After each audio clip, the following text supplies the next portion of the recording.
Curtis Calhoun here with MMA News, and right now I'm joined by the former Bellator champion. You might also remember him from the UFC. It's Rory MacDonald, who returns to the PFL Playoffs this weekend in Cardiff. How's it going, Rory?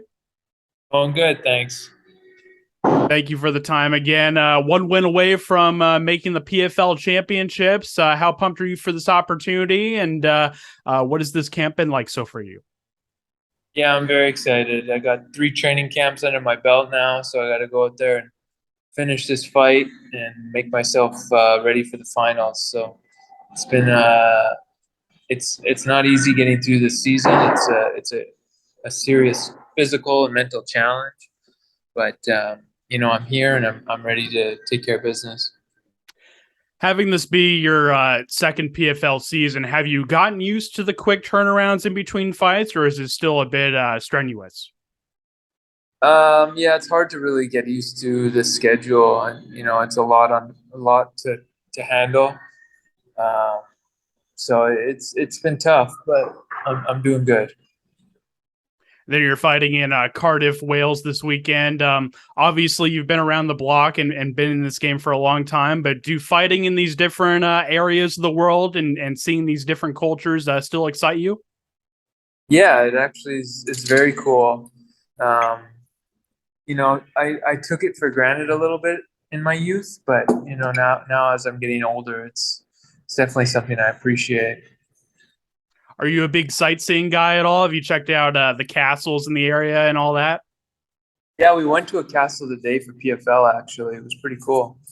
I'm not the tourist type guy, but I definitely like being, you know, in cool parts of the world. So it was an interesting experience. It was very cool. You and I have talked a little bit earlier this season in some of the scrum formats about how much you've been really getting back to enjoying the process of a fight week this season. How important is it for you personally, especially from a mental perspective, to be all in and enjoying the process of fighting? Yeah, it's definitely important to be able to do that. It makes it harder when it's a grind like it is in PFL. It puts you to the test. Absolutely, I think when you're happy and you, your motivation is stronger, your passion to perform is stronger. I think that makes a big difference. Yeah, because obviously fighting isn't like other sports like baseball and basketball where if you're not 100% all in, you can still find success, right? If you're not 100% all in fighting, at times there's real life consequences that come with that. So I feel like do you feel like that's the case in terms of how important it is to really be mentally sharp? Yeah, and when you have teammates, you can let them pull the weight.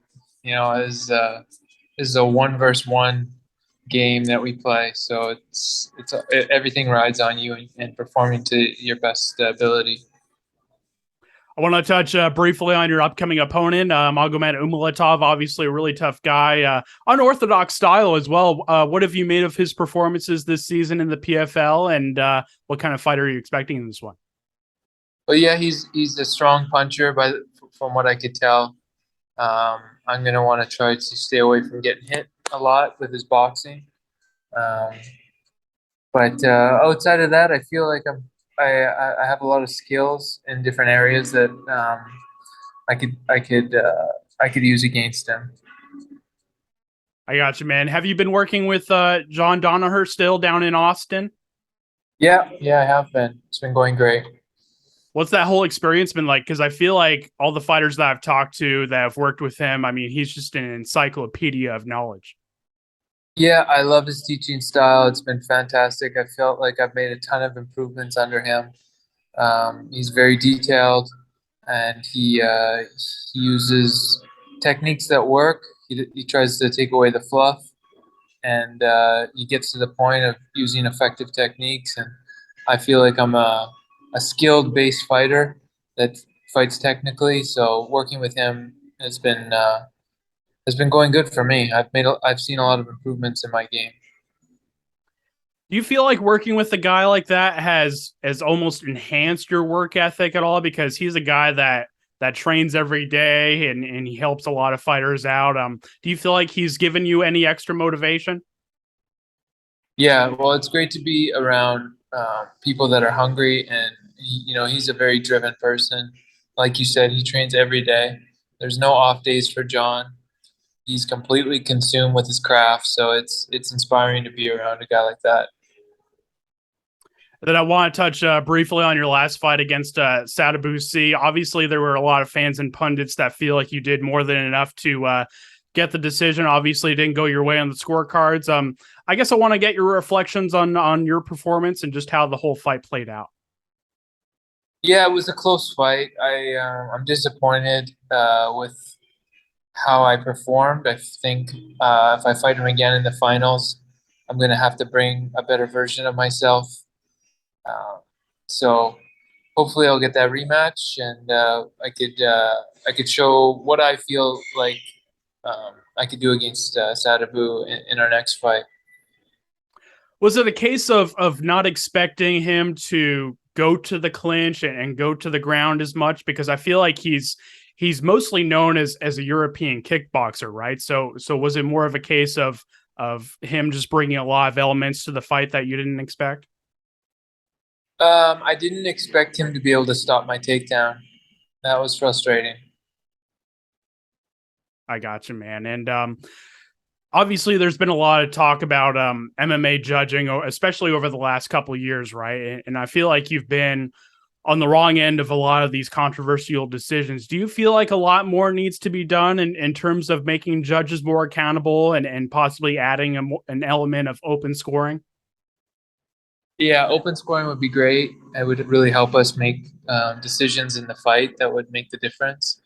Um, and if there was like a little bit more, of a weighty, how could you say, like if there was more consequences for doing a bad job. Um, if you're constantly, going against, maybe like the public's view, you should, have some eyes looking down on your work. If you're unfit for the job, we have things like verdict now, so we could compare, a mass population of people voting on the scoring compared to what you're doing. If you're constantly out of skew, maybe there could be some judgment that falls on you in your career, not just us and fighters. We suffer harsh consequences for judging error. I mean, the Sadibou fight. I mean, I could see it give it to him as well. I mean, I'm not complaining about the decision. Depending on how you look at a fight, you might score it for Sadibou, you might score it for me, depending on how you look at it. So yeah, I'm not too worried about having lost that decision. I was more upset with myself and the way I actually went out there and fought, because it wasn't the way I perform or had trained to fight. I got you, man. And I want to switch gears a little bit here. Your fellow Canadian, Olivier Aubin-Mercier, clinched a spot in the PFL lightweight finals. How pumped are you for him and just this run he's been on? Yeah, he's been doing great. Super happy for him. Looking forward to getting this fight done and hopefully joining him in the finals. That'll be a pretty special moment if we could bring two belts back to TriStar Gym. And he's picked up a couple of wins over a couple of former PFL champions. Do you feel like MMA fans are starting to really realize just how good he is, especially with this run he's been on? Yeah, no, I mean, if he wins this belt, it's going to really elevate his name. I've been training with Ollie for over 10, well, close to 12 years, I think now. So, I've always thought he was an amazing talent. He's a super hard guy for me to train with, and, super valuable of a training partner. So it's great to see him get to that championship level. I believe he deserves it. Uh, get some respect on that a kind of fighter like him. Absolutely, man. And a couple more questions for me. Once again, I really do appreciate the time. there's been a lot of talk about Anthony Pettis. He's coming off of back-to-back losses to Stevie Ray, and obviously when there's a veteran like him that has his fair share of recent struggles, you're always going to hear from the trolls online and pundits that say, oh, he should retire. I guess as a fellow veteran of the sport, how frustrating is that to hear from pundits and fans weighing in on fighters' decision and whether or not they should retire and all that? Yeah, I mean, it gets annoying because you don't know the scenarios and the things that people are going through. Even as a fighter, I try to keep my mouth shut when it comes to other people's careers because people go through things in their life. I mean, I've seen it in my own where you have other things going on, or things that you don't openly talk about. You know, there's a lot of fighters that fight through things that aren't made public because they don't want to make excuses or they just don't want to be that kind of a guy. They just keep it to themselves. So fighters have a ton of pressure. They have things outside of the cage, and they have to deal with that. So I try not to be too judgmental because I've been in a lot of situations myself where the critics come out to hunt you down, but they're not aware of a lot of things that happen behind scenes. Not making excuses for every loss that I've made because sometimes I just lost. So, but it is what it is. There's also been a lot of talk about mental health in MMA too. You hear from Paddy, Pimblett, and other guys that have came out and really used their platform to bring awareness to mental health. What are your thoughts on that? And just kind of the stigma that comes with talking about mental health and all that. Yeah, well, mental health is super important. It's sad to see so many people struggling with problems inside, and it does help to talk about it with somebody who cares. I think men like Paddy was saying are a little insecure to share what's been haunting them backstage. They as a man you wanna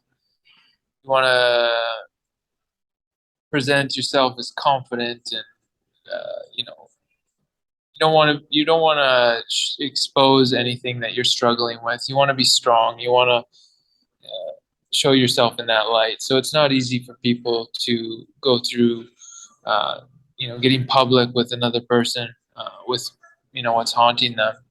So absolutely, I think it's a good message. I wish all people to be happy and fulfilled, at peace, and joyful in their life. So yeah, I mean it seems to be a growing thing in this world that we live in, that people are struggling on the inside to some degree with something. I got you, man. Well said. Last question for me. What can fans expect this Saturday? Well, I'm going for the finish against this guy. I want to put him away, and I'm just going to try to use all my skills out there and give this guy his first loss. Awesome, man. Well, before we wrap things up here, I'll give you the floor to give any shout outs to your family, friends, your team, sponsors, any of that good stuff. I'll give you the final word. I'm just looking forward to fight and hope the fans enjoy it. Awesome, man. Well, Rory, I appreciate the time and the openness, and I'm sure we'll chat again soon. All the best with the rest of fight week, and I'm sure we'll chat again soon, man. Thank you so much. Thank you. Take care.